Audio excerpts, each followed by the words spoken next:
بسم اللہ الرحمن الرحیم الرحمن علم القرآن.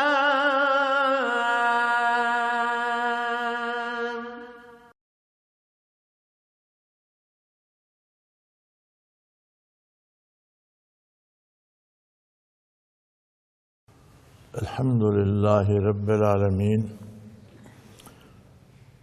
والصلاة والسلام علی حبیبہ محمد وعلی آلہ وصحبہ اجمعین. اعوذ باللہ من الشیطان الرجیم. بسم اللہ الرحمن الرحیم. انا ارسلنا الیکم رسولا شاہدا علیکم کما ارسلنا الی فرعون رسولا فعصى فرعون الرسول فأخذناه أخذا وبيلا فكيف تتقون إن كفرتم يوما يجعل الولدان شيبا السماء منفطر به كان وعده مفعولا إن هذه تذكرة فمن شاء اتخذ إلى ربه سبيلا.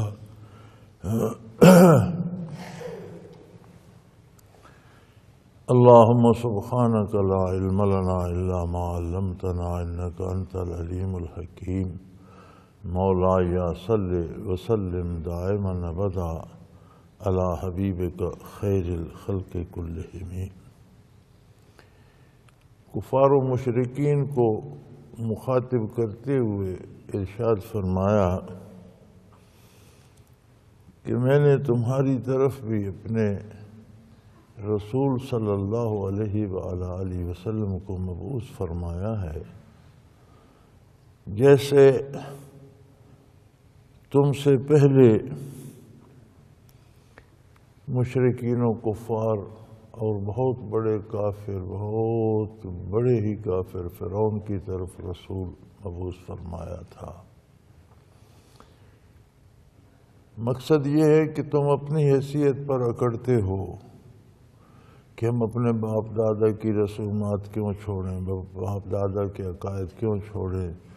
ہم ایک طاقتور قوم ہیں، ہمارے پاس دولت ہے، ہماری قوت ہے، افرادی قوت ہے، مال و زر ہے، اسلحہ ہے، یہ ہے وہ ہے. تم سے پہلے بڑی بڑی طاقتور قومیں گزری ہیں، حتیٰ کہ فرعون جیسے لوگ گزرے ہیں جو خدائی دعویٰ کرتے تھے. بہت بڑے لاؤ لشکر تھے ان کے پاس، بہت بڑی طاقت تھی، بہت بڑی دولت تھی، سونے اور زر و جواہر کے ڈھیر تھے ان کے پاس. ان کے پاس بھی اللہ کا نبی آیا تھا، رسول ہی آیا تھا.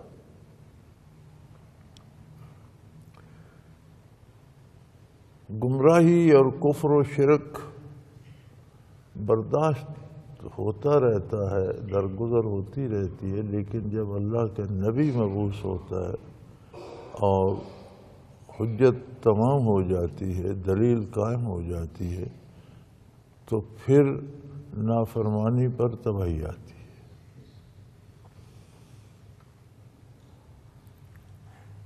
تو فرمایا میں نے جو رسول تم پر بھیجا شاہداً علیکم، یہ تمہارے کردار پر گواہ ہیں.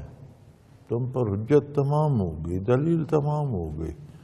ہر مقدمہ اپنی شہادتوں پر، گواہوں پر تکمیل کو پہنچتا ہے. تمہاری گمراہی پر بھی رسول اللہ صلی اللہ علیہ وسلم کی شہادت ہو گئی کہ یہ اللہ کی بات کو نہیں مان رہے، یہ نبی کا اتباع نہیں کر رہے.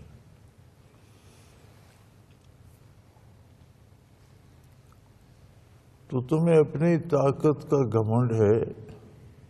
تم سے پہلے بڑے بڑے طاقتور کافر گزرے ہیں، فرعون جیسے لوگ گزرے ہیں.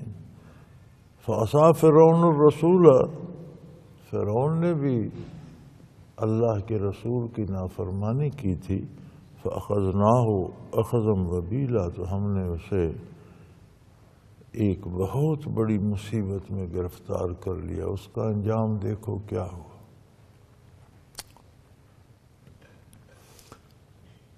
سوال یہ پیدا ہوتا ہے کہ آج کے ماحول میں تو رسول اللہ صلی اللہ علیہ وسلم کو ماننے والے اور مسلمان کہلانے والے بھی انہی پریشانیوں میں مبتلا ہیں جن میں کفار ہیں، بلکہ ایک حد تک دیکھا جائے تو کفار ایک قسم کے غلبے کی کیفیت میں ہیں اور مسلمان مغلوب نظر آتے ہیں، ہر جگہ مار کھا رہے ہیں، رسوا ہو رہے ہیں، قتل ہو رہے ہیں۔ تو اس کی وجہ کیا ہے؟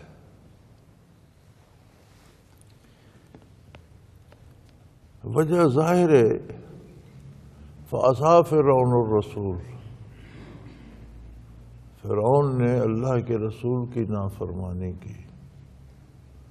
ہمارا جو اسلام ہے، ہم زبانی تو کہتے ہیں ہم رسول اللہ صلی اللہ علیہ وسلم کیا تھا، کیا ہمارا کردار اس بات کی گواہی دیتا ہے؟ اگر کردار سنت نبی کے خلاف ہے تو یقیناً مصیبت آئے گی، پریشانی آئے گی، عذاب الہی آئے گا۔ لہذا ہم جس دہشت گردی کا شکار ہیں یا افلاس کا شکار ہیں یا ورلڈ بینک کے مقروض ہو رہے ہیں اور سود دے رہے ہیں اور مصیبتوں میں مبتلا ہیں، تو اس کا بنیادی سبب یہ ہے کہ ہم رسول اللہ صلی اللہ علیہ وسلم کے نافرمان ہیں۔ نتائج باتوں پہ یا دعوے پہ مرتب نہیں ہوتے، نتائج عمل پہ مرتب ہوتے ہیں۔ ایک شخص زبانی کہتا رہے میں کھانا کھا لیا، میں نے کھانا کھا لیا، تو اس کا پیٹ نہیں بھرتا، عملاً کھائے گا تو پیٹ بھرے گا۔ نتائج عمل پہ مرتب ہوتے ہیں۔ تو اللہ ہمیں توفیق دے تو ہمیں اپنی اصلاح کرنی چاہیے۔ اگر ہم دہشت گردی کو، بے امنی کو، بے قراری کو، پریشانی کو ختم کرنا چاہتے ہیں تو ہم کئی طرح کے عذابوں میں مبتلا ہیں۔ قومی مسائل میں مبتلا ہے اور خاندانی مسائل میں مبتلا ہیں، گھریلو مسائل میں پھنسے ہوئے ہیں، اور افراد ذاتی مسائل میں مبتلا ہیں، یعنی فرد سے لے کر قوم تک ہم مختلف مصیبتوں، مختلف بیماریوں، مختلف پریشانیوں میں اس لیے پھنسے اور گھرے ہوئے ہیں کہ ہم نے نبی علیہ الصلوۃ والسلام کی اطاعت کا رستہ عملاً چھوڑا ہوا ہے۔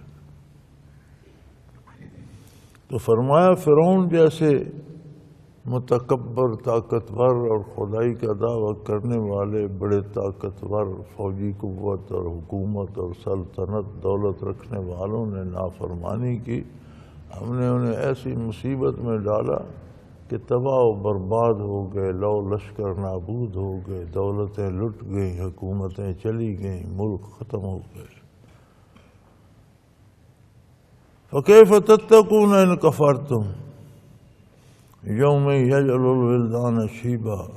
پھر دنیا تو ان چھوٹے عذابوں میں گرفتار ہوتا ہے بندہ، اس دن کیا کرو گے جو ایک دن 50,000 سال کا ہوگا اور اتنا شدید ہوگا کہ بچوں کو بوڑھا کر دے۔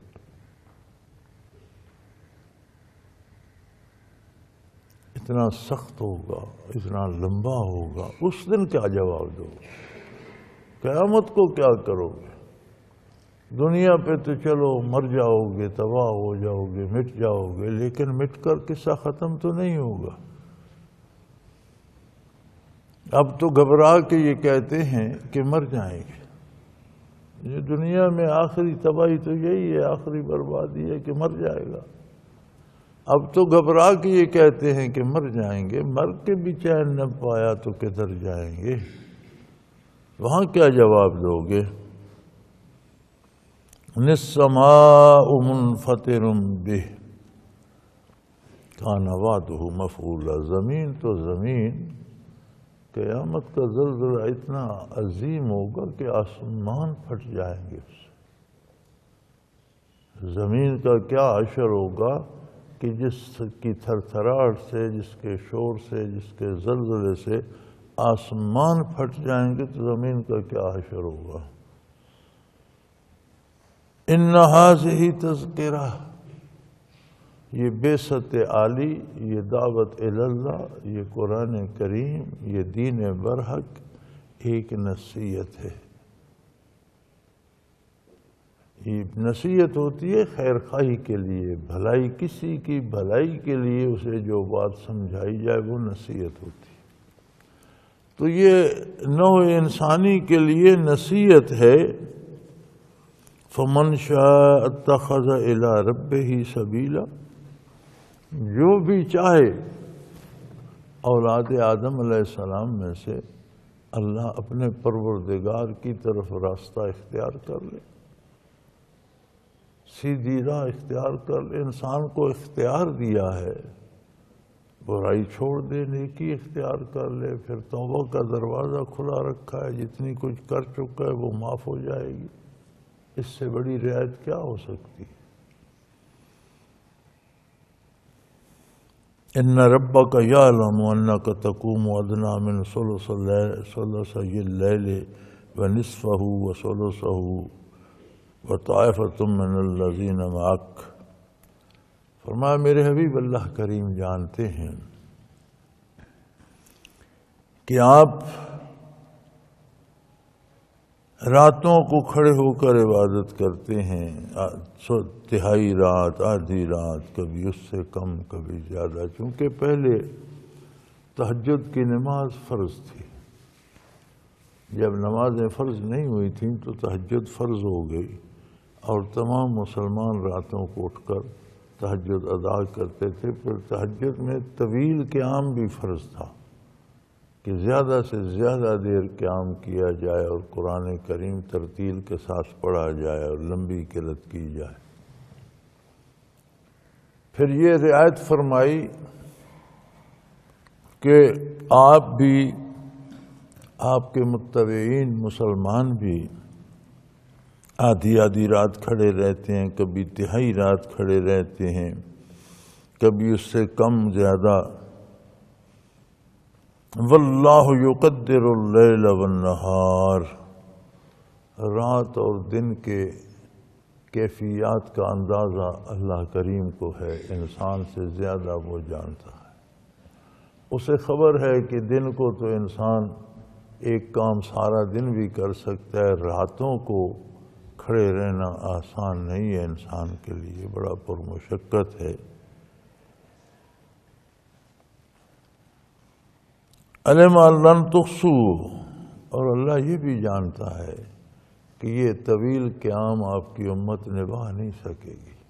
یہ بہت مشکل کام ہے کہ آدھی رات یا تہائی رات کھڑا رہ کر تلاوت کر کے، اور وہ بھی نماز کی حالت میں باوضو قبلہ رو دست بستہ، بہت مشکل ہو جائے گا۔ فتاب علیکم، سو اللہ آپ کی امت سے رعایت فرماتے ہیں، اے مسلمانوں تم سب سے اللہ نے یہ رعایت کر دی۔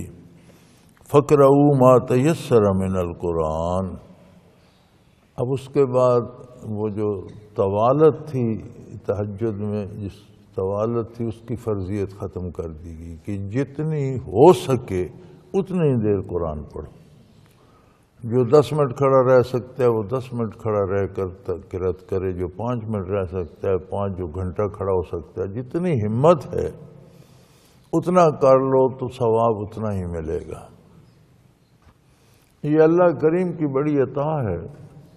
ایک بندہ عبادت کرتا ہے، نوافل پڑھتا ہے، تلاوت کرتا ہے، تہجد پڑھتا ہے، وہ بیمار ہو گیا، وہ عبادت کا وہ معیار برقرار نہیں رکھ سکتا، تیمم کر کے بمشکل فرائض پڑھ لیتا ہے تو اس کو ثواب اتنا ہی ملتا ہے جتنی وہ اس کی عادت تھی، شمار اتنی کی جاتی۔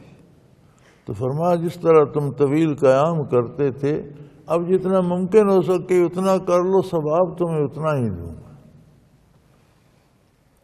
تو تہجد فرض تھی تمام امت پر۔ شب معراج 5 نمازیں فرض ہوئیں تو تہجد کی فرضیت منسوخ ہو گئی، لیکن نبی کریم صلی اللہ علیہ وسلم نے ساری زندگی ادا فرمائی۔ باقی مسلمانوں پر نفل ہو گئی، جو پڑھے بہت بڑی عبادت ہے، جو نہ پڑھے جرم نہیں ہے۔ نفل عبادت، نفل منافع کو کہتے ہیں۔ فرائض جو ہے وہ ضروری ہوتا ہے، اصل سرمایہ ہے، نفل منافع ہے۔ تو وہ تہجد کو نفل قرار دے دیا، جو پڑھے بہت زیادہ منافع ہے، نہ پڑھے تو جرم نہیں ہے۔ لیکن نبی کریم صلی اللہ علیہ وسلم نے زندگی بھر پھر تہجد ادا فرمائی، اور باقی امت پر 5 نمازیں فرض ہو گئیں، تہجد کی فرضیت منسوخ ہو گئی۔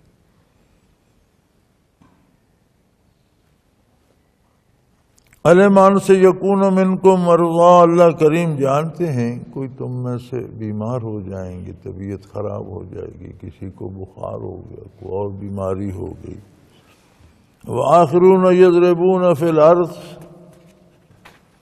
یبتغون من فضل اللہ، کچھ زمین پر سفر کر رہے ہوں گے، محنت مشقت کر رہے ہوں گے، چل پھر رہے ہوں گے رزق کی تلاش میں، رزق حلال کی تلاش میں، کاروبار میں، زندگی کی مصروفیات میں۔ وآخرون یقاتلون فی سبیل اللہ، کچھ اللہ کی راہ میں جہاد کر رہے ہوں گے، مصروفیات دنیا بھی ہیں، دین حق کی راہ میں جہاد بھی ہے، خاندان اور بال بچوں کی پرورش کے لیے روزی کے وسائل بھی اختیار کرنے ہیں، تو مصروفیات دنیا بھی ہیں، اللہ کریم جانتے ہیں۔ لہذا اپنے جائز اور حلال کاروبار کرو، اور جتنا ہو سکے اتنا راتوں کو قیام کر لو اور اس میں قرآن کریم پڑھو۔ فَاقْرَؤُوا مَا تَيَسَّرَ مِنْهُ، سو جتنا ممکن ہو آسانی سے کر سکو اتنا قرآن کریم پڑھا کرو۔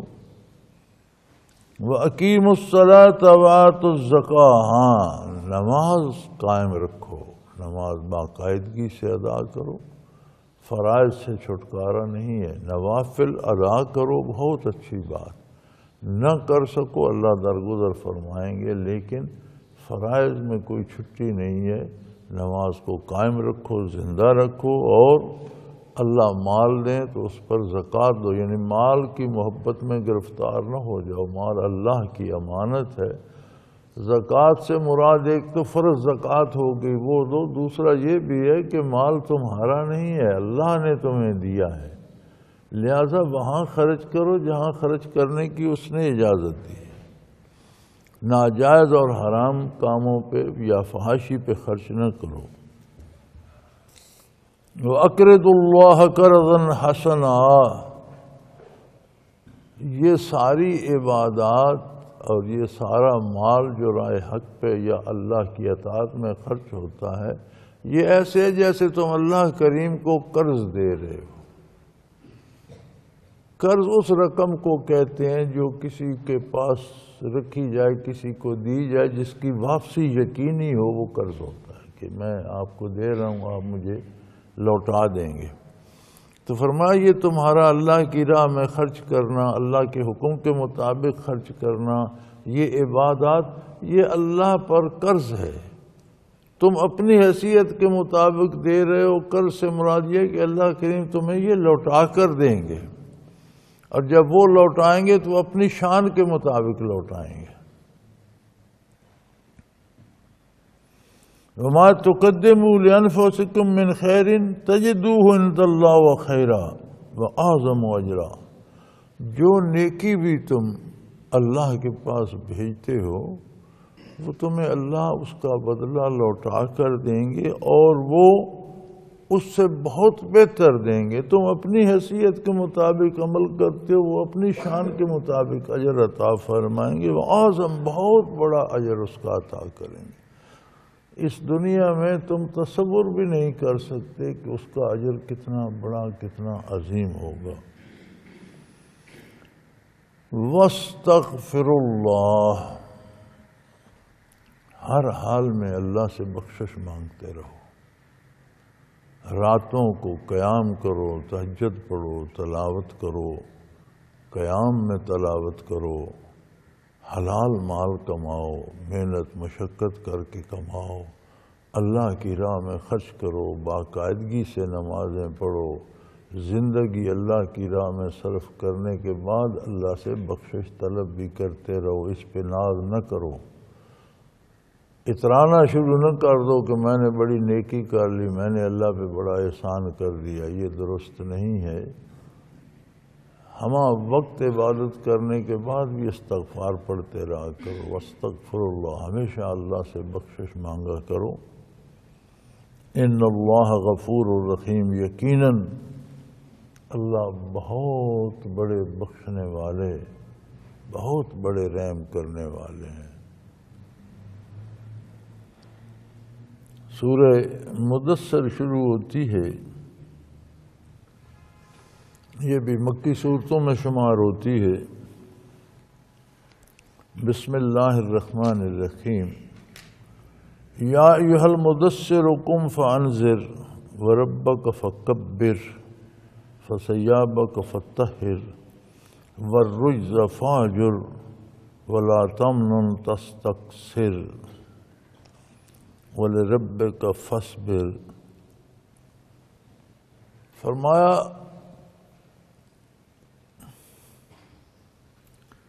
اے میرے چادر پوش یا کمبل پوش، مدثر مزمل مترادف الفاظ ہیں، ان کا مفہوم ایک ہی ہے۔ جس طرح پیار سے وہاں مزمل کہا گیا، یہاں مدثر فرمایا گیا، کمبل لپیٹنے والے، یہ چادر لپیٹنے والے۔ مراد نبی کریم صلی اللہ علیہ وسلم کی ذات ستودہ صفات ہے کہ اے میرے حبیب صلی اللہ علیہ وسلم اٹھیے۔ یہ ابتدائی آیات ہیں سورہ قرآن کی، ابتدائی صورتیں ہیں، سورہ مزمل بھی، سورہ مدثر بھی۔ وہی نازل ہونے کے بعد جلدی جلدی جو صورتیں پہلے نازل ہوئیں ان میں سے ہیں۔ جب یہ نازل ہوئیں تو اس وقت ایک دو مسلمان ہی تھے، حضور کے ساتھ دو چار بندے ہی تھے۔ تو ارشاد ہوا اے میرے کمبل پوش قم فانذر، اٹھیے اور لوگوں کو دعوت اللہ دیجیے۔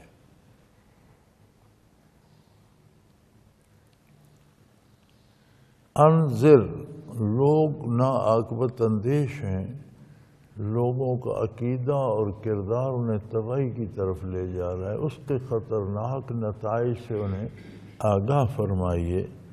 وَرَبَّكَ فَكَبِّرْ، اور اپنے پروردگار کی عظمت بیان فرمائیے، لوگوں کو بتائیے کہ ان کا رب کتنا عظیم ہے، ان کا خالق ہے، مالک ہے، انہیں پال رہا ہے، انہیں رزق دے رہا ہے، اس نے زندگی دی ہے، پھر موت آئے گی، ما بعد الموت کی حیات ہے، اس کے بعد کیا کیا ہوگا، اور اللہ کریم کتنے عظیم ہیں اور انسان کتنا محتاج ہے زندگی میں، موت میں، ما بعد الموت۔ یہ حقیقتیں ان پر بیان فرمائیے۔ وَثِيَابَكَ فَطَّهِّرْ، اپنے لباس کو پاکیزہ رکھیے۔ یہاں لباس سے مراد علماء حق ماحول لیتے ہیں، کیونکہ انسان جتنا کماتا ہے، جتنی اس کے پاس مال و دولت ہوتا ہے، اس سب کا اظہار اس کے لباس سے ہوتا ہے۔ تو فرمایا لباس پاکیزہ ہونا چاہیے، یعنی مال حلال کماؤ، جائز طریقے سے خرچ کرو، اور لباس مسلمانوں کا ایسا ہو جو کسی کافر قوم کا شعار اور شناخت بن جائے، وہ لباس تو مسلمانوں کے لیے حرام ہو جاتا ہے۔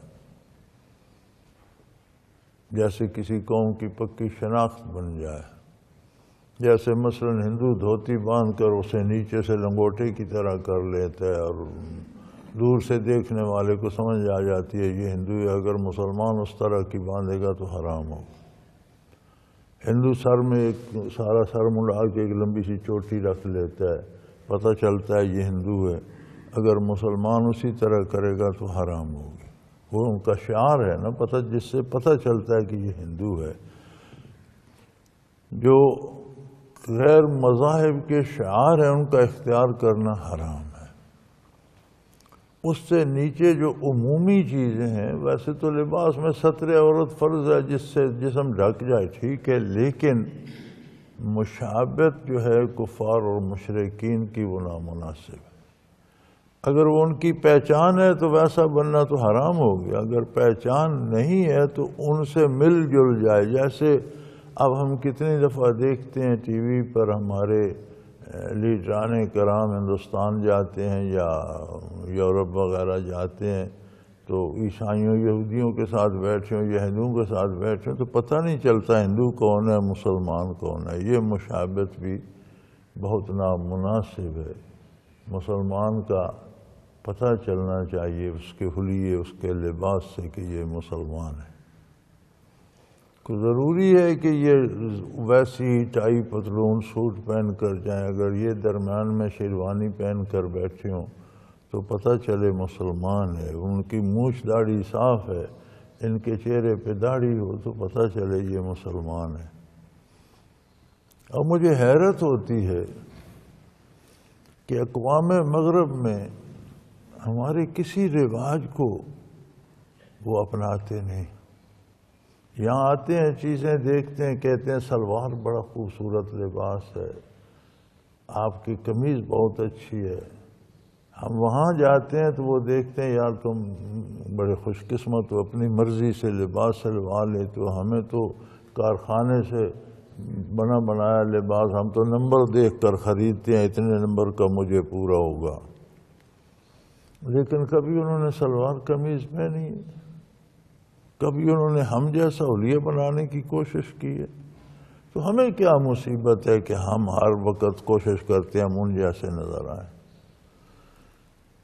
وَثِيَابَكَ فَطَّهِّرْ، اس میں یہ ساری بات آ جاتی ہے کہ اپنے پورے ماحول کو، اپنی کمائی کو پاکیزہ رکھیے، اپنے اخراجات کو پاکیزہ رکھیے، اپنے لباس کو پاکیزہ رکھیے، اپنے دوستوں کو ارد گرد کو پاکیزہ رکھیے، اپنے ماحول میں کوئی برائی، کوئی خرابی، کوئی ناپسندیدگی نہ ہو.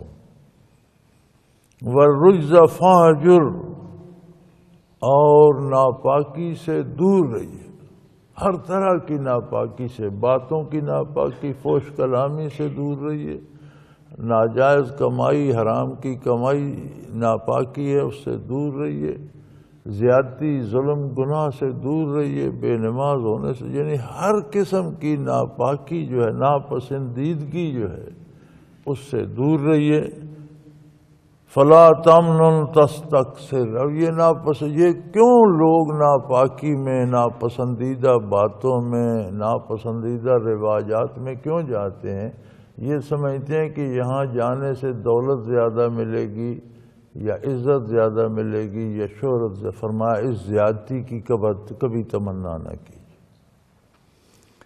جو زیادتی یا جو شہرت یا جو دولت برائی کر کے ملتی ہے اس کی تمنا ہی کرنا حرام ہے. اسے چھوڑ دیجئے، اسے بھول جائیے، اس کی تمنا ہی نہ کیجئے. ولا تمنن تستکثر، ایسی زیادتی کی ہرگز خواہش ہی نہ کیجئے. یعنی اسے اختیار کرنا تو دور کی بات ہے، اس کی خواہش ہی نہ کیجئے. بل ربک فاصبر، اپنے پروردگار کی عطا پہ صبر کیجئے. جو کچھ اس نے دیا ہے الحمدللہ وہ درست ہے، وہ کافی. جو اللہ کریم نے دیا ہے وہ ٹھیک ہے. مسلمانوں نے بیت المقدس کا محاصرہ کیا ہوا تھا، عیسائی تنگ آگے، عہد فاروقی تھا، خلافت راشدہ کا زمانہ تھا. انہوں نے سوچا یا شہر سے باہر نکل کر لڑیں اور یا شہر چھوڑ دیں. اب تو شہر میں بھوک سے لوگ مرنا شروع ہو گئے ہیں، باہر سے کچھ آ جا نہیں رہا. ان کے جو مذہبی پیشوا تھے، ان کا جو بڑا لیڈر تھا، اس نے کہا کہ اگر مسلمانوں کے امیر کو تم یہاں بلا لو اور ہمیں ایک نظر اسے دیکھ لیں تو ہماری کتابوں میں ان کی اتنی نشانیاں دی گئی ہیں کہ ہم پہچان لیں گے کہ یہ نبی کا جانشین ہے. اگر وہ واقعی وہ بندہ ہے تو پھر شہر خالی کر دو، ان کے حوالے کر دو، شہر انہوں نے فتح کرنا ہے. یہ ہماری کتابوں میں پیش گوئی ہے. اور اگر وہ بندہ نہیں ہے تو باہر نکل کر مقابلہ کرو، تمہیں کوئی نہیں شکست دے سکتا. فاروق اعظم رضی اللہ عنہ کو عرض کی کہ وہ لمبا واقعہ اسے چھوڑ دیں. جب وہاں پہنچے تو بارش ہو گئی تھی، آپ کا جو کرتا مبارک تھا اس پہ کئی جگہ پیوند لگے ہوئے تھے، آپ پیدل چل رہے تھے، غلام کی باری تھی اونٹ پر بیٹھنے کی، وہ کیچڑ اچھڑ کپڑوں پہ پڑ رہا تھا تو کپڑے کچھ کیچڑ سے بھرے ہوئے، بارش سے گیلے، پیوند لگے ہوئے.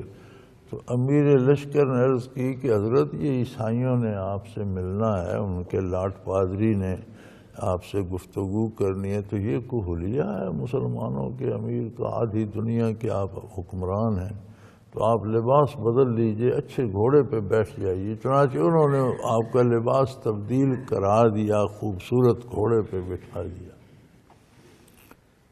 جب اچھا لباس پہن کر گھوڑے پر بیٹھے فوراً اتر آئے، کہنے لگے اس تمہارے گھوڑے اور اس لباس نے مجھ میں بڑائی سی پیدا کر دی ہے، یہ اپنا لباس لے جاؤ، یہ گھوڑا لے جاؤ، میرا لباس جو گیلا اور کیچڑ آلود ہے مجھے دو.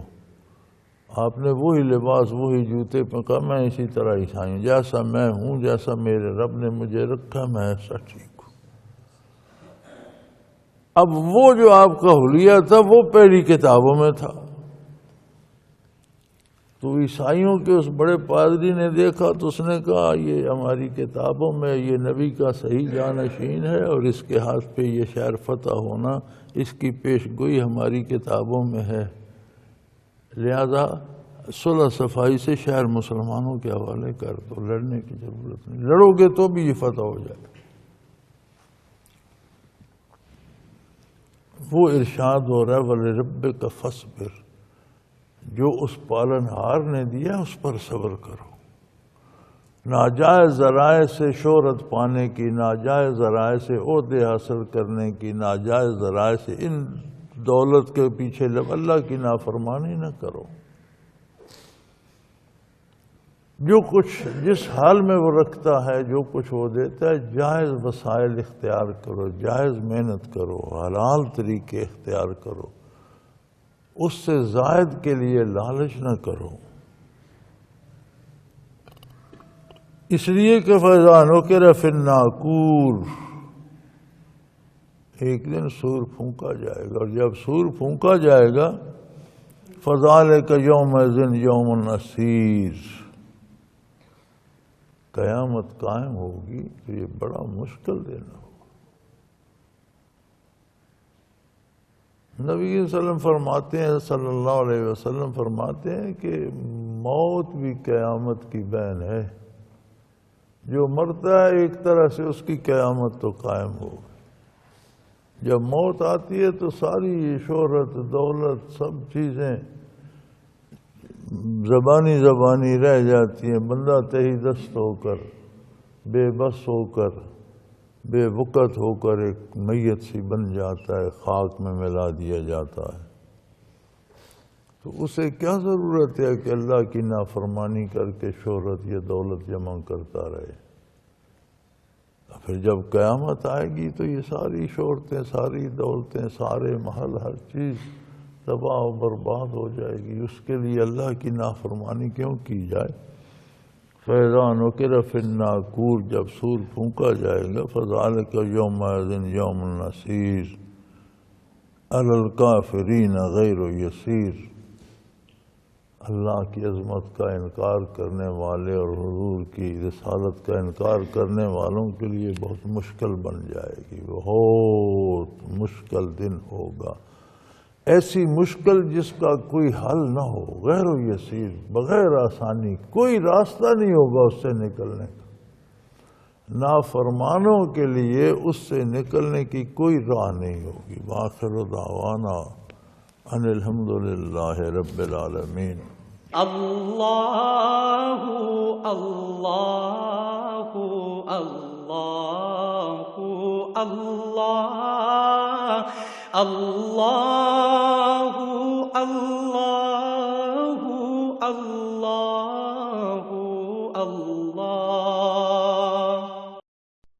حضرت امیر محمد اکرم آوان مد ذلہ العالی دارالعرفان منارہ ضلع چکوال میں سالہ سال سے قرآن و حدیث کے اوپر خطابات کر رہے ہیں اور سلسلہ نقشبندیہ اویسیہ کے مطابق لوگوں کو ذکر الہی کی تربیت دے رہے ہیں۔ وہ قرآن پاک کی تفسیر ترتیب وار بیان کر رہے ہیں۔ تفسیر قرآن کو وہ موجودہ ملکی اور بین الاقوامی حالات کے مطابق بیان کرتے ہیں۔ موٹر وے سے کلر کہار کے انٹرچینج سے نکلتے ہوئے کلر کہار کی جھیل سے ہوتے ہوئے میانی، بوچھال اور نور پور سے گزرتے ہوئے دارالعرفان منارہ پہنچ سکتے ہیں۔ حضرت امیر محمد اکرم آوان نے بچیوں اور بچوں کی دینی اور دنیاوی تعلیم کے لیے سقارہ اکیڈمی کے نام سے ایک درسگاہ بھی قائم کی ہے، جس کا افتتاح ملک پاکستان کے صدر جنرل محمد ضیاء الحق نے اپنے دست مبارک سے کیا تھا۔ وہ تمام احباب جو اسلام کی طلب رکھتے ہیں ان سے گزارش ہے کہ دارالعرفان منارہ ضلع چکوال میں امیر محمد اکرم آوان صاحب کے خطابات سے مستفید ہوں۔